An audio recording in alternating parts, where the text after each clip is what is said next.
Hi everybody, big welcome to cEDH TV gameplay. This time me, Pontus and Rhetoric is joined by that thing called William. Hello, I'm the thing. All right, I refuse to give up on Derevi. This is going to be my third time on the channel. Sorry, not sorry. Playing a Derevi build. I was picking around online. I saw Sly Fox's list. I just like the title, but also I like the build that we have here. Birds and unicorns painting a cradle. So we have the pretty similar package as before, working with Emil the Blessed and Derevi to generate infinite mana, and we have other ways of getting there to hopefully this time smash over. So I'm here with Ketramose, which is the new spoiled commander from the new set, Either Drift. Yeah, it's a Orzhov Storm-oriented commander. I've decided to play it as Necropotence, mainly leaning into all the sort of synergies that the commander has with it. So we are trying to make it as much mana as we can in these colors using Clan Ironworks and utilizing our commander with the cleanup step, doing Abdel Adrian loops. We're gonna do some Bola Citadel, flashing that in hopefully. Sholdred, actually pretty nice, draws your entire library. I am also playing a new commander, the cutest there is, Loot the Pathfinder. So this creature has exhaust, tap it, blue, draw 3 cards, and in green version you gain mana. But you can only use these abilities like once, so you have to kinda flicker it. So it's a Displacer Kitten combo, you could basically say, kinda. It also has haste, so if you flicker it, it can activate immediately. But you also have a way to like win with Food Chain. I'm bringing back Hashaton, also new commander, but this one we featured once. I didn't get to do anything my deck wanted to do. I almost procured a win, but that was just blue-black winning the game through Thassa's Oracle, hard deck drawing it just straight up, and that's not what we want to see. So I'm bringing it back and hoping to do anything related to the commander and not just being blue and black. Our first 7 doesn't really do it for us. We have like a land into Enlightened Tutor. We could do something like fetch Tundra, Enlightened Tutor for a Soul Ring, caster Arcane Signet, but even then we don't really have any payoff, and we only have 1 land, so we have to like in one draw the other one. And still that will only be like 5 mana on turn 3 with not much to do with it. I guess we could go Scrubland and hopefully do like a Besiege the Mirror, but I feel like we can have much better hands than that, so let's just mill again. Second hand is actually pretty crazy if the fish does what we need it to. I know this time we're going first, so while this is pretty similar to last game, we're going first this time, not last, so a turn 1 fish going first is always really strong. We still have the problem of Rhetoric being a largely creature-based deck, so turn 1 creature. The same kind of goes for Mons. There's a bit more non-creature ramp in that deck, but William is really stormy. I'm not sure how stormy they will be turn 1, but like going turn 1 fish into maybe an heuristic feels strong enough to just keep. If this fish doesn't perform, it's an awkward hand because the hand doesn't really do much except for having those cards in it. But going first with a fish, I feel like is strong enough to risk this, especially since Mons probably keeps Artifact mana. Worst case scenario, we take turn 2 off to just pay for fish, but I think that's worth the risk to take because this fish would probably be like a necessary recall. So yeah, keeping this with a fish and a prayer. This hand is lacking cool actions, like we have lands, and that's it. We're not doing anything with this hand, so we're gonna mulligan. No brainer. I am tempted, gonna confess. I like Ragavan, it's a fun card. We have pre-game effect, Gemstone Caverns, and then with Elvish Spirit Guide, Bird of Paradise, and Ragavan turn 1. If we top deck a land, we're really good. Even though we're gonna be very low on lands with this hand, we still actually have a lot of mana. Like turn 2, we already sit here with 3 mana. Mockingbird, what is the chance of it becoming an Esper Sentinel? We have 3 opponents that could all play Esper Sentinel. No, we have 3 opponents who have auto-included Esper Sentinel. What am I talking about? And then we have the Sowing Myco Spawn that can tutor for our Gaia's Cradle, which is at 4 mana. And we're already pretty close to that. So in the end, I'm actually going to keep this hand. Alright, so this is our first hand. Turn 2 Esper Sentinel going third. Kind of want something more exciting if I'm gonna slam a first 7, so we're gonna go to a second hand. Now this is much more exciting actually, because we have a turn 1 Esper, which is like a lot better than a turn 2 Esper. We don't have like any other natural follow-up to that, except for like playing the City of Traitors and playing the probably Shimmer Mirror, honestly, which is not that bad. Definitely I am keeping this, so we are gonna send it over to Rhetoric. If I play Enlightened Tutor, end of turn 1, I could probably get Rhystic Study, something like that, sort of sit back. I mean, with this hand, I can likely get out my commander on turn 2, which is also fine. The downside is we don't really have much in the way of interaction, so I'm gonna have to rely on my other opponents to sort of deal with creatures. I mean, Code Soul gives us backup. My instinct is actually to just go ahead and pitch. Yeah, I'm gonna go ahead and do it. All right. Now, looking at this hand, it could be kind of a trap. I mean, we have Hallowed Fountain, we have Mystic Remora, we have Silence. So there's some things here, but look, we have these 2 sort of mana dorks. I probably should have kept the first one, but I don't know what turn number 6 will reveal. So let's go ahead and go to 6 and see what we can get. All right, so I would evaluate this hand to be kind of in the middle of the 2. It's a little clunky with the mana, but the fact that I could use Sowing Mycospawn on turn 2 to get like Gaia's Cradle or something else, having this Archon again, potentially for turn 2, depending on how things go. I think actually I might just have to pitch Eldritch Evolution in this and then go from there. So, all right, take it away, Pontus. Destroy us. Everybody else, good luck. I have a pre-game effect with a Gemstone Caverns. I'm going to exile this Banishing Knack, which is a combo piece, but I feel confident. We have more stuff. Let's start us off. I'll play a Earth Mesa. I will fetch. Finding a Tundra, tapping it, cast this here Mystic Remora. And with that, I'll pass the turn. I'm gonna draw a card. I'm gonna tap this for a red mana to cast a Ragavan, not triggering the fish.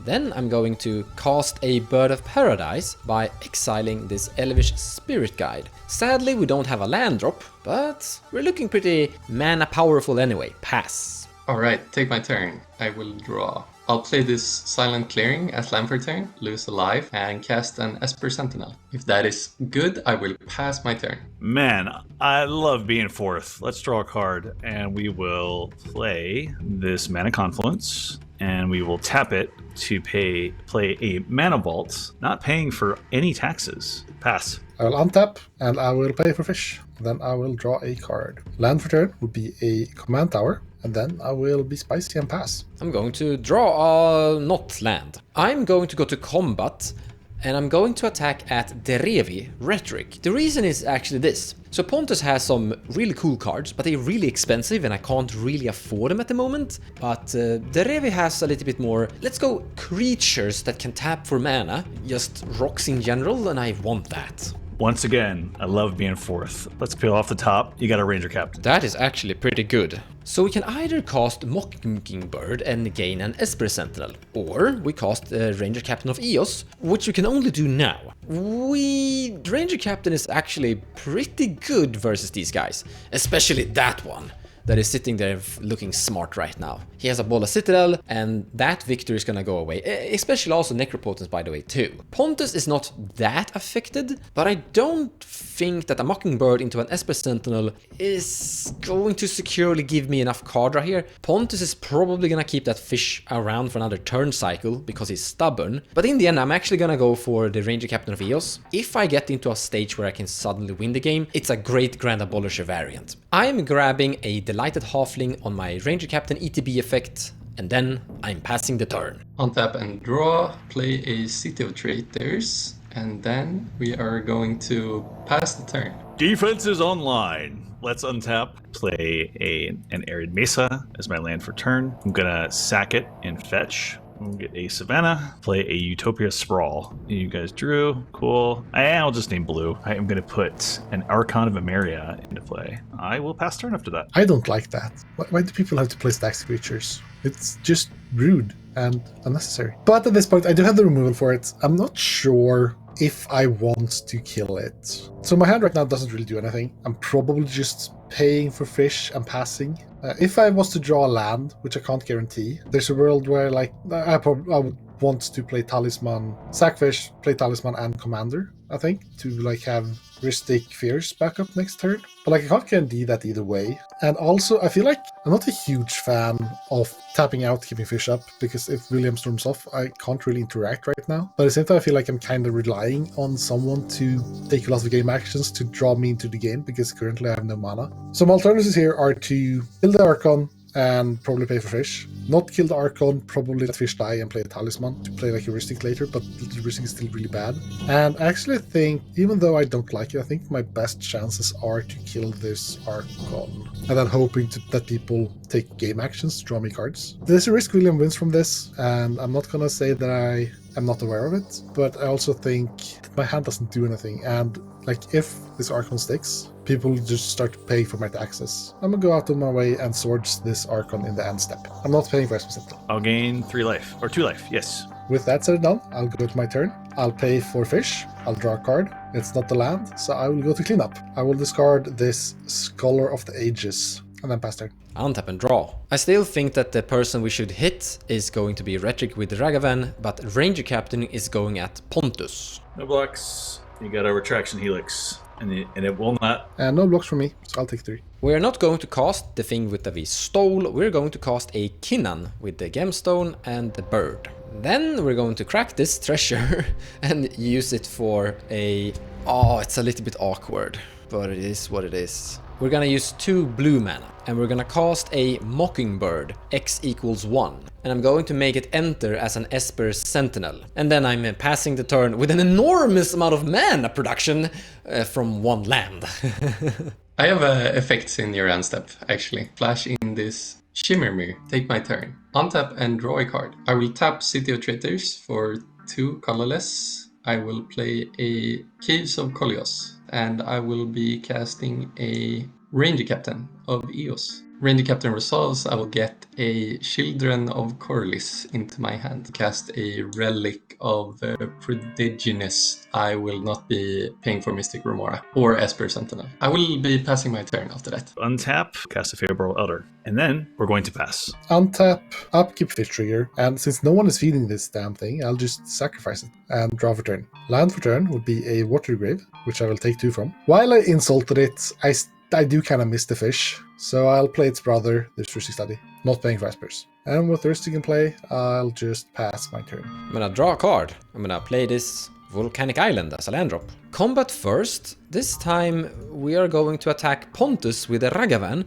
because with a Kinnan I actually have access to a lot of potential mana, and Esper Sentinel also at Pontus for a total of 5. That's very rude, but I can't do anything about it. And you'll exile Seat of the Synod. Not what I wanted, but I got a treasure. I'm going to cast this creature by 1, 2, 3, and 4. Now I could crack my treasures to pay for Rhystic Study, but I kinda wanna keep the treasures, actually, honestly. So Pontus can draw a card. And on cost, we're searching out and finding Cradle. Now, with Cradle, we have 1, 2, 3, 4, 5, 6 mana. We're gonna use 3 of that to cast Enduring Vitality for more future mana. Now we are actually paying for the Rhystic Study. We can definitely afford that. With the remaining 2 mana, we are casting a Delighted Halfling and also paying for the Rhystic Study. And yeah, lots of mana. Pass. Draw a card. I'm gonna play a Snow-Covered Swamp for turn. And then I'm gonna lose 2 more life, and I'm going to cast a Necropotence. Not paying any taxes. Necropotence has resolved. I'm pretty happy about that. We're gonna pay 27 life into this, going down to 7 life. In response, before you get to draw all of those 27 cards, I'm going to sacrifice a Ranger Captain of Eos.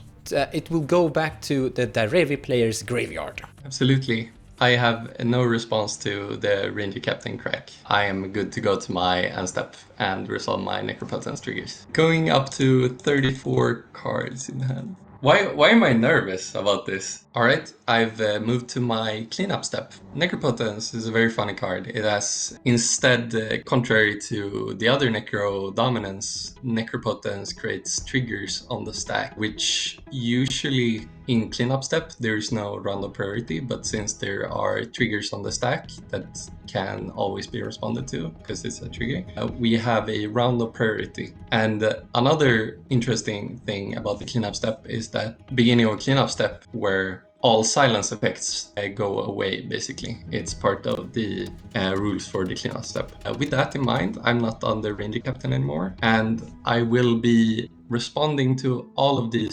individual necro triggers going on in my cleanup step by sacrificing my Ranger Captain of Eos. Pontus, I'm gonna help you out. I'm gonna give you a card draw. I'm gonna sacrifice this for double red, and I'm gonna cast a Red Elemental Blast on your Heuristic Study, not paying for the Heuristic Study. You can have a card draw, but not getting more after that. The Heuristic Study, the Red Elemental Blast isn't... I'm paying for the S percentile for Williams, but Red Elemental Blast isn't going to interact with anything he's doing, so I hope you're drawing to something cool. I don't think anything cool exists in my deck. Yeah, no. Show us the win, William. My Ranger Captain Crack resolves, you are now silenced, and now I'm going to flash in this Mox Opal, and not paying for Esper Sentinel. I will then cast a Dark Ritual, 3 black mana, that goes to my graveyard. And for good measure, we are going to use 1 black to flash in this Mana Vault. Then I'm going to tap it, 2 colorless mana, 1 black, cast a Necromancy. Necromancy resolves, it's gonna ETB, and it's gonna return my Abdel Adrian from my graveyard. So when Abdel Adrian enters, he will exile this Mox Opal, and he will exile this Necromancy. When Necromancy leaves the battlefield, Abdel Adrian is gonna be sacrificed due to Necromancy's cost, or the text on Necromancy, which will trigger the leave the battlefield on Abdel Adrian, returning Necromancy and returning my Mox Opal. This will create a loop where the Necromancy will return Abdel Adrian, and I will tap Mox Opal. We're gonna make infinite mana of this Abdel Adrian. And then with my infinite mana, I'm going to flash in Walking Ballista, where X is 3000 bajillion, and I'm going to activate the Walking Ballista, shooting down the table. Can you kill me last? Yes, I can kill you last, Pontus. Nice, second. Yes, Pontus, I'm killing you last. You get to be second this game. It's on the house. So we all more or less played new commanders except Derevi, but no one really casted them. I was about to very closely because I needed card draw, but we got a classical cEDH victory of Necropotence, and that is usually very non-commander dependent, which is a good thing. I had a blast, I had lots of mana. I was starting to cook real soon, but someone beat me to it. Necropotence fast. Luckily, we had some variation because you don't usually see just white-black Necro, so there was more work to be had than usually. But we didn't get to see the insane combo with Ketramose and Necro. It's just a good card. Like, it's hard to beat, you know. Actually, if I didn't have the Walking Ballista, there was a line I could have taken with flashing in the One Ring as well. And so I could exile the One Ring to Abdel Adrian with my infinite mana. I could draw my deck with that way. That's it for us. Hope you enjoyed the show. See you next time.